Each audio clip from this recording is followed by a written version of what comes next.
Hello, welcome to this Come to Jesus Daily devotional. Today we continue in our series, Praying Together. This devotional is entitled, Fire Sustains Fire.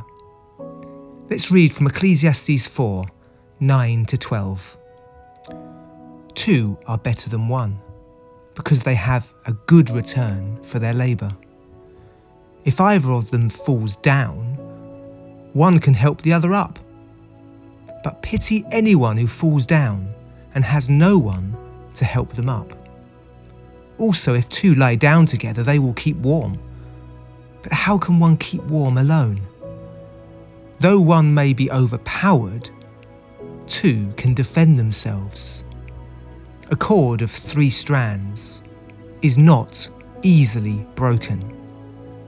In summary, proximity to other believers is a key to sustaining spiritual passion. Proximity to other believers is a key to sustaining spiritual passion. If you were to remove a log from a blazing fire, it would soon lose its heat. If you were to try to light a fire with too much space between the pieces of fuel, you wouldn't be able to. Likewise, if any individual is to maintain his or her spiritual fire for God, we need to pray with others. Proximity to other believers is a key to sustaining spiritual passion. Our reading today from Ecclesiastes speaks of the principle of mutual support. What the Bible calls fellowship is good for work, for helping those who fall down, helping them to get back up, helping us to keep warm, good for defence. Like a rope of 3 strands, people who are in close proximity with others who have true fellowship cannot quickly be broken. Fellowship, or koinonia, includes praying together. This is one of the means of grace that God gives to us in order to maintain our vibrancy and to be encouraged.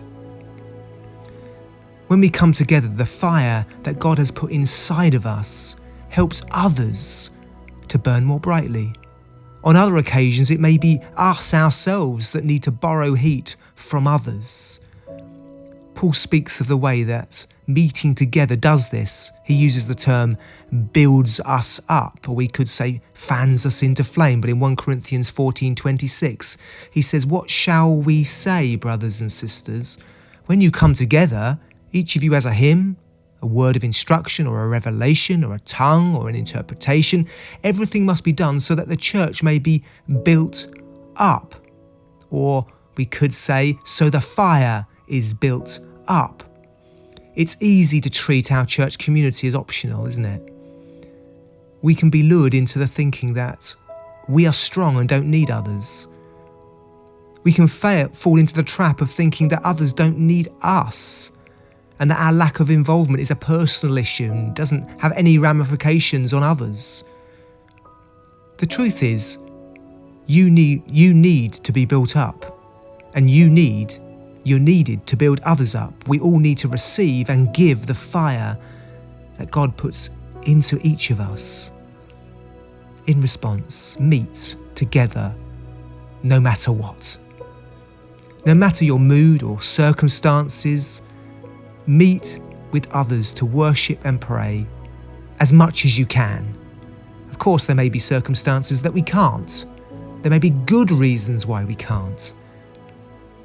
But let's try to make sure that, when possible, we do all we can to be in close proximity to pray with our Christian family.